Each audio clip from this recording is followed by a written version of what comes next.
નમસ્કાર, આઈ વિટનેસમાં આપનું સ્વાગત છે। હું છું ચાંદની સાધવાણી। સમાચાર શરૂ કરતા પહેલા જોઈએ આજના મુખ્ય સમાચાર। પાલનપુરમાં દશેરાના ધાર્મિક પર્વ નિમિત્તે નીકળી મોટી શોભાયાત્રા। ચંડેસર ગામે યોજાયો માતાજીનો પ્રાણ પ્રતિષ્ઠા મહોત્સવ। યાત્રાધામ અંબાજી ખાતે રાવણ દહન અને ડીસા તાલુકા પોલીસ સગીર સાથે બળાત્કારના ઇસામને કર્યો જેલ હવાલે। હવે જોઈએ સમાચાર વિસ્તારથી। પાલનપુરમાં પરંપરાગત રીતે દશેરાના પર્વ નિમિત્તે વિશ્વ હિન્દુ પરિષદ દ્વારા ભવ્ય શોભાયાત્રા કાઢવામાં આવી હતી।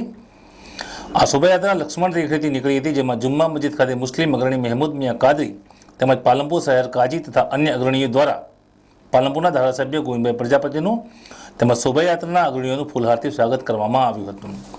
તેમજ લઘુમતી વિસ્તારમાં નાની બજારમાં હાથીખાનાના ચોક ખાતે બનાસકાંઠા જિલ્લા ભાજપ લઘુમતી મોરચાના પ્રમુખ અજીતભાઈ સિંધી, મસ્કુર મિયા તૈયબ નાગોરી તેમજ અન્ય મુસ્લિમ અગ્રણીઓએ આ શોભાયાત્રાનું સ્વાગત કરી કોમી એકતાનું દર્શન કરાવ્યું હતું।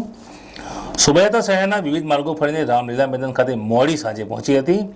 ત્યાં પરંપરાગત રીતે રાવણ દહન કરાયું હતું।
રાવણ દહન ઉત્સવ જોવા માટે લોકોની ભારે ભીડ ઉમટી પડી હતી, જેમાં બનાસકાંઠા જિલ્લા પોલીસ વડા તથા શહેર પીઆઈ પણ હાજર રહ્યા હતા.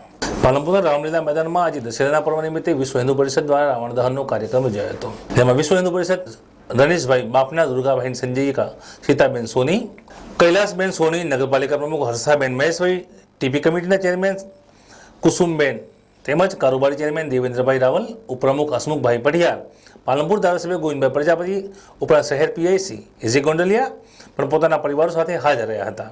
વિશાળ જનમેદની વચ્ચે થયેલી આતિશબાજીએ ભારે આકર્ષણ જમાવ્યું હતું, જ્યારે 60 ફૂટ ઊંચો રાવણ ઉપરાંત 25 ફૂટની કુંભકર્ણ અને મેઘનાથના પુતળા દહનનો કાર્યક્રમ જોઈ લોકો હર્ષ ઘેલામણ્યા હતા અને દશેરાની ભવ્ય ઉજવણી આ કાર્યક્રમમાં કરાઈ હતી. દર વર્ષની જેમ આજે પણ આપણે દશેરાના દિવસે રામલીલા મેદાનમાં રાવણ દહનનો કાર્યક્રમ રાખ્યો હતો.